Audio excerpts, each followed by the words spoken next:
Assalamualaikum warahmatullahi wabarakatuh. Selamat pagi teman-teman.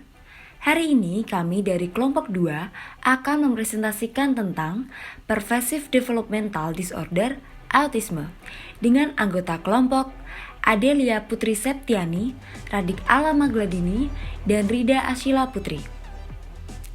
Pervasive Developmental Disorder atau PDD merupakan sekelompok gangguan neuropsikiatri yang ditandai dengan keterlambatan spesifik dan penyimpangan dalam interaksi sosial dan pola komunikasi, bersama dengan repertoar stereotip minat dan aktivitas yang terbatas.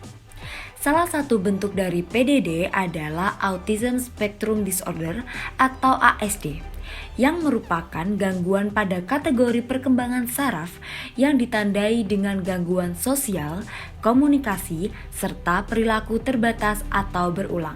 Di Indonesia sendiri belum terdapat data pasti penderita ASD.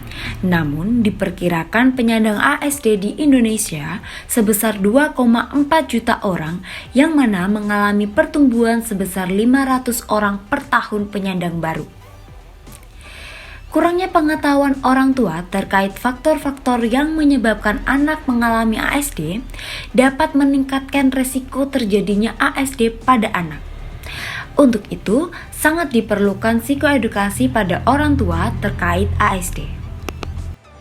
Berdasarkan DSM-5, kriteria dari autisme adalah sebagai berikut. Pertama, gangguan kualitatif pada interaksi sosial yang berasal dari setidaknya satu dari hal-hal berikut.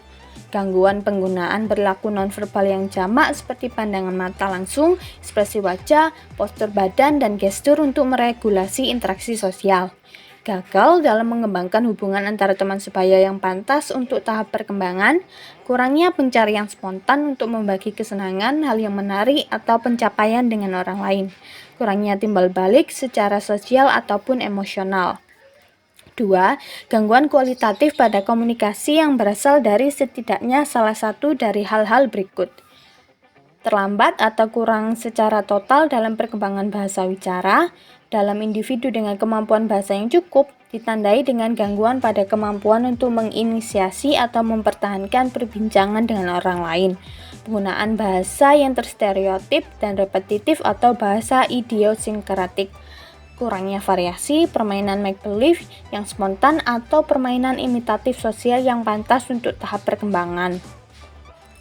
3. Perilaku, minat, dan aktivitas yang terbatas, berulang dan terstereotip yang berasal dari setidaknya salah satu hal-hal berikut. Meliputi keasyikan dengan satu atau lebih pola minat yang stereotip dan terbatas yang tidak normal baik dalam intensitas maupun fokus. Ketaatan yang tidak fleksibel terhadap rutin non-fungsional atau ritual yang spesifik. Sikap motorik yang terstereotip dan berulang, keasikan yang persisten dengan bagian dari objek. Keterlambatan atau keberfungsian abnormal yang mencakup setidaknya satu dari area yang tadi dengan onset sebelum usia 3 tahun. Interaksi sosial, bahasa yang digunakan dalam komunikasi sosial, permainan imajinatif atau simbolik. Gangguan tidak lebih baik dijelaskan oleh sindrom Rett atau disintegratif masa kanak-kanak. Fitur klinis dari autisme itu sendiri berdasarkan domain-domainnya adalah sebagai berikut. Penyesuaian interpersonal meliputi ketidakmampuan untuk berempati dengan orang lain, kurangnya pemahaman terhadap aturan yang mengatur interaksi sosial, kurangnya timbal balik dalam interaksi sosial, dan terganggunya kemampuan untuk membentuk hubungan asmara. Bahasa meliputi keterlambatan perkembangan bahasa, kurangnya perbincangan sosial, kurangnya pemakaian bahasa kreatif dalam perbincangan, pembalikan peran nominal, ekolalia, neologisme, dan penggunaan bahasa idiosinkratik. Perilaku meliputi hilangnya permainan imajinatif, pola sikap, rutin, dan ritual yang terstereotip dan resistensi dalam berubah. Afeksi meliputi ekspresi emosional yang tidak pantas, terkadang respon emosi negatif yang intens terhadap perubahan, dan ketakutan serta fobia dinyatakan biasa dalam kasus anak berusia muda. Kognisi lebih dari 75% memiliki IQ di bawah 70. IQ visual spasial lebih besar dari IQ verbal dan kesulitan dalam problem solving sosial. Kondisi fisik, di atas 33% kasus mengalami epilepsi di masa remaja akhir. Enuresis dan enkopresis dinyatakan biasa dalam kasus anak berusia dini dan minoritas menunjukkan perilaku self-injurious, seperti membenturkan kepala atau menggigit. Jadi selanjutnya ada jenis-jenis asesmen. Nah, untuk proses asesmen individu dengan autisme akan dapat dilakukan dengan maksimal jika melibatkan sejumlah pihak, seperti misalnya melakukan kolaborasi antara psikolog klinis, psikolog pendidikan, dokter anak, dan juga sejumlah terapis. Jadi mengapa demikian? Karena untuk individu dengan autisme itu sendiri gangguannya tidak hanya terletak pada aspek psikologisnya, melainkan juga terdapat gangguan dalam sistem saraf dan juga otak. Nah, maka dari itu proses diagnosis akan dapat dilakukan dengan maksimal jika melibatkan ahli yang memang terampil dalam bidang tersebut. Nah, untuk yang pertama ada asesmen mengenai wawancara terhadap orang tua, di mana wawancara terhadap orang tua ini bertujuan untuk mengetahui latar belakang perkembangan anak dan juga kondisi keluarga individu, di mana terdapat instrumen yang dapat digunakan untuk melakukan wawancara tersebut, yaitu bernama Autism Diagnostic Interview Revised atau ADR.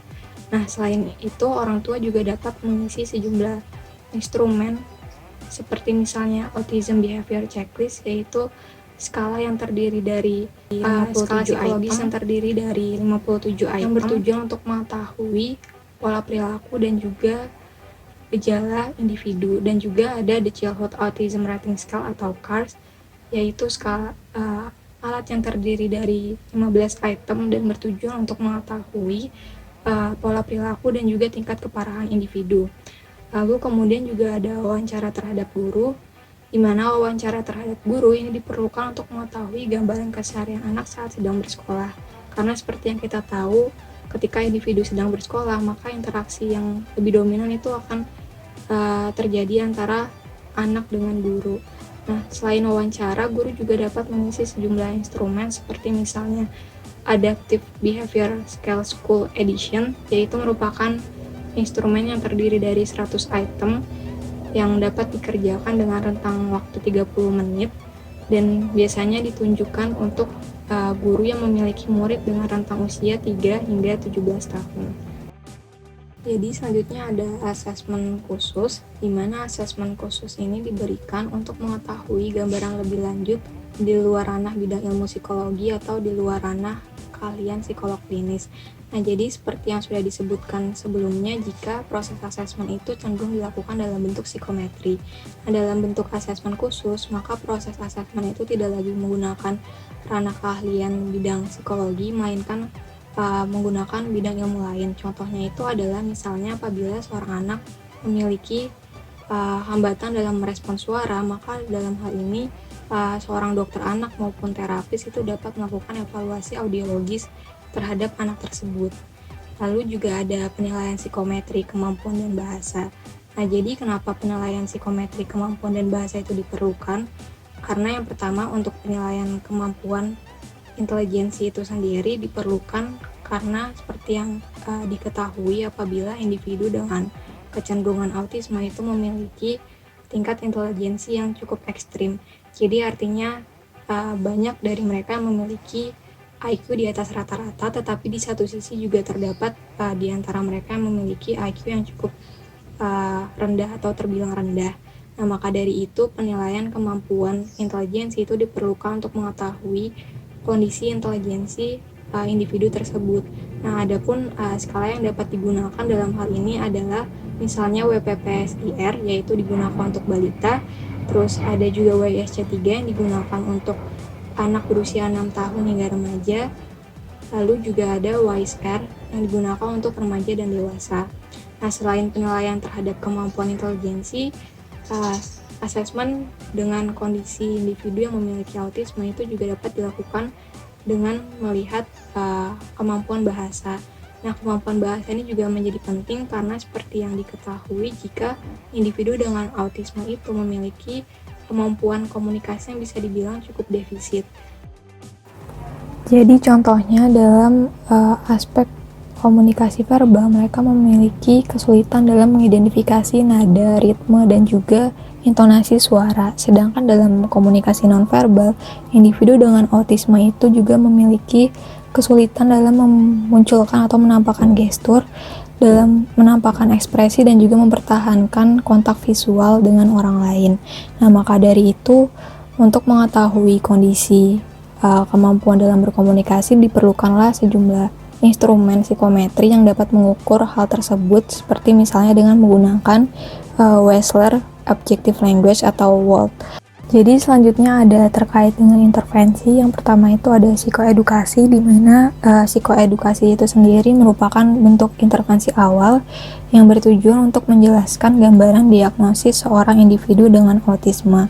Atau dengan kata lain, intervensi dengan jenis ini bertujuan untuk mengetahui gambaran lebih lanjut mengenai autisme itu sendiri, seperti misalnya kondisi anak dengan autisme serta hambatan dan kekuatan yang dimiliki oleh dirinya. Kemudian yang kedua juga ada intervensi bernama Family Based Approach to Management, di mana intervensi ini juga ditargetkan untuk orang tua yang bertujuan untuk memberikan dukungan kepada orang tua yang berkaitan dengan penyesuaian diri. Nah, kenapa? Karena seperti yang kita ketahui, jika untuk pertama kalinya orang tua itu mendapati anak terdiagnosis dengan autisme, maka mereka tentunya sangat mungkin untuk membutuhkan penyesuaian diri dalam hal penerimaan dan pemahaman. Nah, maka dari itu intervensi ini digunakan untuk mendukung orang tua terkait dengan hal tersebut. Nah, selain itu, intervensi Family Based Approach to Management ini sendiri juga dapat digunakan untuk meningkatkan pemahaman orang tua melalui program pendidikan intensif yang tersedia. Jadi selanjutnya ada structural learning atau pembelajaran terstruktur. Nah, kenapa intervensi ini perlu untuk dilakukan? Karena seperti yang kita ketahui, jika individu dengan autisme itu sangat menyukai keteraturan atau hal-hal yang sifatnya konsisten. Nah, maka dari itu proses pembelajaran yang sifatnya terstruktur atau tersusun rapi atau tersusun secara sistematis itu perlu untuk dilakukan guna memaksimalkan proses pembelajaran individu dengan autisme itu sendiri. Di mana tujuan dari intervensi structural learning itu adalah untuk memudahkan individu dalam memvisualisasikan proses pembelajaran yang ingin dicapai. Nah, jadi kenapa memvisualisasikan? Karena seperti yang diketahui, jika individu dengan autisme itu memiliki kemampuan memori visual yang lebih baik dibandingkan memori verbalnya itu sendiri. Nah, maka dari itu dalam proses pembelajaran, individu akan lebih mudah menangkap hal-hal yang sifatnya itu visual dibandingkan perintah tertulis. Nah, maka dari itu intervensi dalam structural learning ini sendiri nantinya bertujuan untuk memberikan pembelajaran yang terstruktur dalam hal-hal yang sifatnya itu visual. Contohnya adalah misalnya apabila seorang guru itu ingin mengajar proses berhitung, maka dibandingkan guru itu memberikan instruksi yang sifatnya tertulis, maka akan lebih maksimal jika guru melakukan proses berhitung itu secara visual. Contohnya itu adalah misalnya dengan menggunakan mainan mobil-mobilan kesukaan anaknya itu sendiri. Nah, kemudian juga ada intervensi berbasis pengobatan farmakologi. Nah, seperti yang kita ketahui dari namanya, maka intervensi dengan jenis ini adalah berfokus terhadap pengobatan, di mana misalnya intervensi ini dilakukan dengan menggunakan obat bernama risperidon, yaitu obat ini sendiri berguna untuk meminimalisir perilaku menantang yang dimunculkan oleh individu dengan autisme, seperti misalnya perilaku agresi maupun perilaku tantrum. Nah, akan tetapi intervensi dengan berbasis obat itu masih cukup kontroversial dikarenakan terdapat efek samping yang juga ditimbulkan jika individu itu mengkonsumsi obat farmakologi dan juga tingkat kemanjuran obatnya yang masih terbilang rendah. Ada intervensi bernama behavioral treatment, di mana dari namanya kita dapat mengetahui jika intervensi ini itu berguna untuk mengurangi perilaku defisit dengan cara meningkatkan keterampilan, kemampuan berkomunikasi, dan juga meminimalisir perilaku menantang. Nah, dengan kata lain, behavioral treatment ini sendiri terdiri dari 3 jenis. Yang pertama itu ada skills training, di mana skills training ini merupakan bentuk intervensi yang bertujuan untuk meningkatkan keterampilan terkait merawat diri dan kemampuan akademik. Nah, jadi contohnya itu adalah misalnya apabila individu itu memiliki kemampuan intelijensi yang cukup rendah, maka dari itu dibandingkan penugasan itu diberikan secara holistik, maka penugasan akan lebih baik diberikan secara sedikit demi sedikit. Contohnya adalah apabila individu ditargetkan untuk dapat memiliki kemampuan dalam menulis. Nah, maka dari itu akan lebih baik jika penugasan atau pembelajaran itu diberikan secara bertahap. Misalnya yang pertama adalah mengenai pembelajaran caranya menggunakan dan memegang alat tulis. Kemudian yang kedua adalah pembelajaran mengenai pengenalan terhadap angka dan huruf. Dan yang ketiga misalnya pembelajaran mengenai proses membaca. Nah, selanjutnya ada communication training. Jadi dari namanya kita dapat mengetahui jika intervensi ini berguna untuk meningkatkan keterampilan individu dalam hal komunikasi dengan cara memfokuskan terhadap peningkatan penggunaan intonasi yang tepat, gestur, dan koreksi terhadap ekolalia. Lalu yang ketiga ada challenging behavior, di mana untuk intervensi yang ketiga ini berguna untuk meminimalisir perilaku menantang, seperti misalnya untuk mengatasi perilaku yang berkaitan dengan ketakutan dan juga sifat agresif. Contohnya itu adalah misalnya apabila individu mendapatkan stimulus berupa ketakutan tertentu, maka nantinya dalam hal ini individu akan diajari mengenai caranya untuk memprediksi stimulus tersebut, mengalihkan perhatian, dan caranya menenangkan diri. Baik, selanjutnya kita akan membahas terkait studi kasus. OR merupakan anak berusia 5 tahun yang mengalami ASD. Ia merupakan anak terakhir dari 4 bersaudara. Diketahui bahwa ia bersekolah di TK Lentera Kupang. Orang tua OR menyadari timbulnya gejala sejak OR berusia 2 tahun, sehingga orang tua OR segera membawanya kepada dokter dan juga psikolog. Namun sayangnya terapi yang dilakukan harus terhenti selama pandemi. Dalam komunikasi di rumah, OR cenderung diam dan cuek. Namun, orang tua OR tetap berusaha mengajak komunikasi OR secara berulang dan intensif. Untuk membantu OR memahami materi yang diterimanya di sekolah, ayah OR juga sering mengulang materinya di rumah. Terkadang, ketika subjek memiliki keinginan yang tidak dipenuhi, ia akan mengamuk, menggedorkan kepalanya ke tembok, membanting pintu, dan juga berteriak dengan kencang. Tetapi seiring berjalannya terapi yang dilakukan, saat ini OR hanya menangis atau sekedar berteriak. Agar OR datang ketika dipanggil oleh orang tuanya, maka harus dipancing menggunakan bola atau mainan kesukaannya terlebih dahulu. Berdasarkan studi kasus di atas, diketahui bahwa OR memiliki keterampilan komunikasi dan perilaku yang cenderung maladaptif. Selain itu, keadaan pandemi membuat terapi yang dilakukan harus terhenti, sehingga diperlukan pemberian intervensi berupa psikoedukasi dan juga behavioral treatment kepada orang tua sehingga dapat dilaksanakan secara mandiri. Sebelum diberikan intervensi, maka perlu dilakukan sebuah asesmen. Bentuk asesmen yang diberikan adalah wawancara terhadap orang tua untuk mengetahui behavior maladaptif yang terjadi pada OR. Selain itu, asesmen berupa psikometri kemampuan bahasa dan komunikasi dengan menggunakan WPPSIR untuk balita karena diketahui usia OR masih 5 tahun.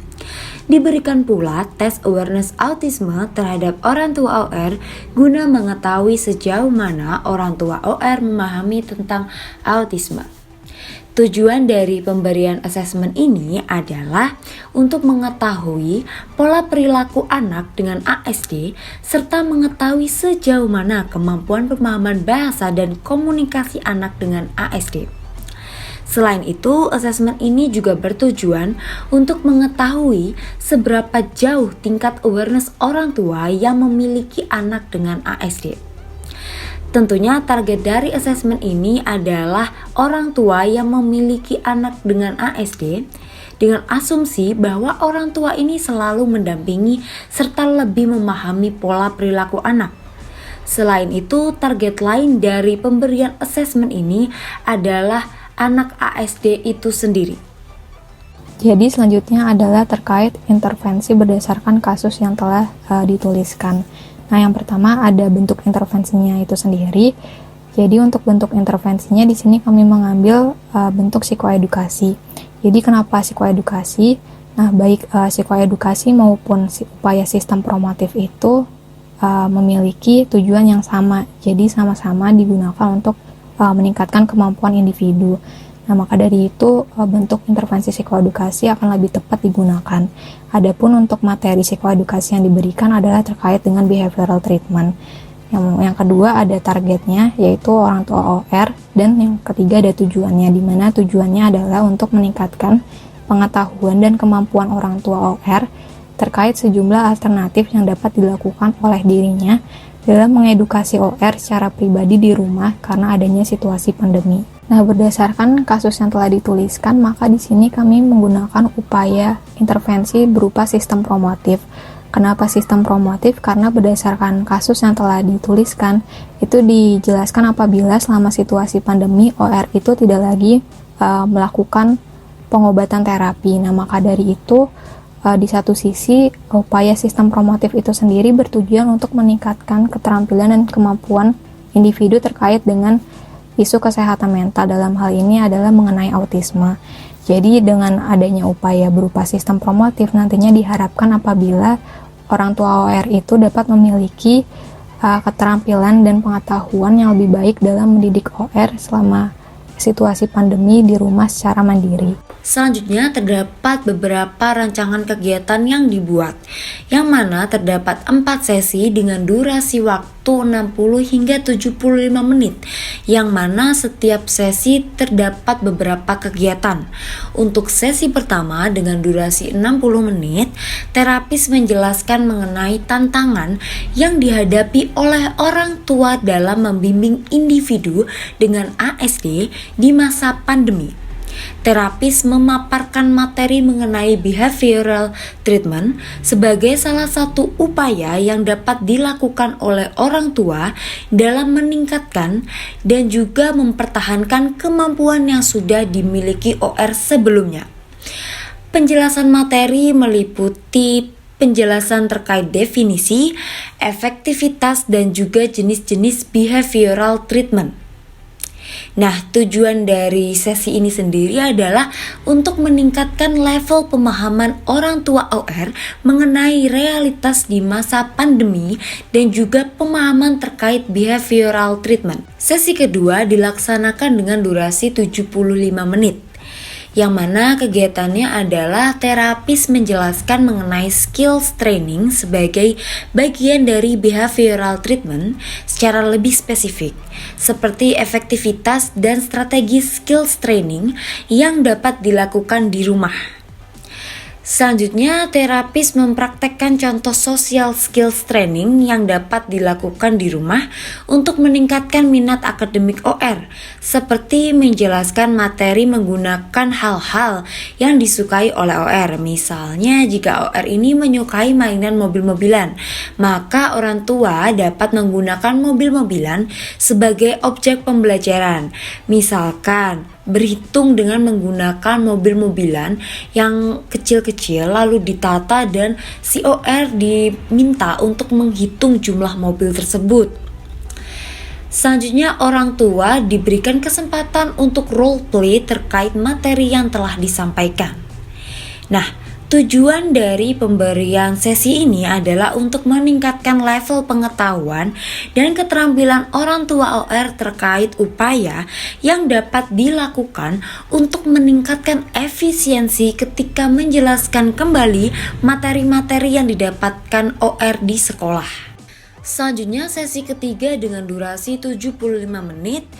Terapis menjelaskan mengenai communication training sebagai bagian dari behavioral treatment secara lebih spesifik, seperti efektivitas dan juga strategi communication training yang dapat dilakukan di rumah. Selanjutnya, terapis mempraktekkan contoh communication training yang dapat dilakukan di rumah untuk meningkatkan minat sosial OR dengan cara memulai percakapan terkait hal yang disenanginya, strategi dan waktu yang tepat untuk memulai percakapan.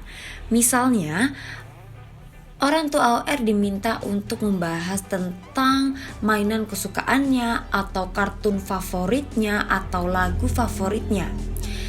Orang tua OR selanjutnya diminta untuk role play terkait materi yang telah disampaikan. Nah, tujuan dari sesi ini adalah meningkatkan pengetahuan dan juga keterampilan orang tua terkait upaya yang dapat dilakukan dirinya untuk mengatasi rasa cuek yang dimiliki oleh OR. Selanjutnya, sesi keempat dengan durasi 60 menit, terapis menjelaskan mengenai strategi dalam mengatasi challenging behavior sebagai bagian dari behavioral treatment secara lebih spesifik. Terapis menampilkan sejumlah cara yang dapat dilakukan oleh orang tua OR dalam mengatasi perilaku tantrum yang sering muncul, seperti dengan cara melakukan komunikasi menggunakan tata bahasa yang halus dan juga menenangkan. Keterampilan penggunaan media gambar dalam mengatasi tantrum yang terjadi pada OR juga mengajak OR untuk melakukan aktivitas yang diminati, serta juga terapis memperkenalkan terapi berbasis animal assisted kepada orang tua OR guna mengurangi perilaku yang dimunculkan OR ketika keinginannya tidak terpenuhi. Nah, tujuan dari sesi ini meningkatkan level pengetahuan orang tua OR dengan cara memberikan penyuluhan kepada orang tua OR supaya dirinya dapat mencari alternatif yang paling relevan untuk mengatasi perilaku menangis dan juga berteriak ketika keinginan OR tidak terpenuhi. Pada kegiatan ini, penulis berencana untuk mengevaluasi keefektifan program yang dilaksanakan serta pengaruhnya terhadap target menggunakan Kirkpatrick Evaluation Model. Model yang disusun oleh Donald Kirkpatrick ini sendiri meliputi 4 tahap. Level pertama, reaction. Di tahap ini, peserta yang mengikuti program akan diukur reaksinya terhadap program yang dijalani. Panitia akan membagikan link yang berisi kuesioner mengenai kesan mereka guna perbaikan di masa mendatang, sekaligus mengukur ketersediaan target untuk sesi selanjutnya. Level 2, learning. Pengukuran terhadap perubahan sikap partisipan, peningkatan pengetahuan, dan atau peningkatan skill sebagai hasil dari program yang telah dijalani dilakukan pada tahap ini. Asesmen dilakukan terhadap target mengenai awareness mereka terhadap autisme, kemudian dilakukan hasil banding dengan asesmen yang dilakukan sebelumnya. Level 3, behavior. Pada tahap ini, perubahan perilaku yang telah terjadi pada partisipan yang mengikuti program akan terlihat apakah pengetahuan yang didapat diterapkan dalam kehidupan mereka sehari-hari dalam menangani anak yang terkena autisme, atau terdapat hambatan serta masalah lain dalam pengaplikasiannya. Evaluasi dapat dilakukan melalui observasi maupun wawancara secara langsung serta dari orang terdekat. Level 4, result. Evaluasi selanjutnya adalah mengenai hasil akhir dari program ini. Partisipan yang merupakan orang tua dari anak penderita autisme spectrum disorder diharapkan dapat mengaplikasikan materi yang didapat pada anaknya sehingga anak yang terkena autisme dapat belajar komunikasi dan bahasa serta mengurangi permasalahan perilaku maladaptif mereka dengan lebih baik karena orang tua yang berperan sebagai co-terapis di rumah. Baik, sekian presentasi dari kelompok 2. Terima kasih atas perhatiannya. Wassalamualaikum warahmatullahi wabarakatuh. Selamat pagi semua.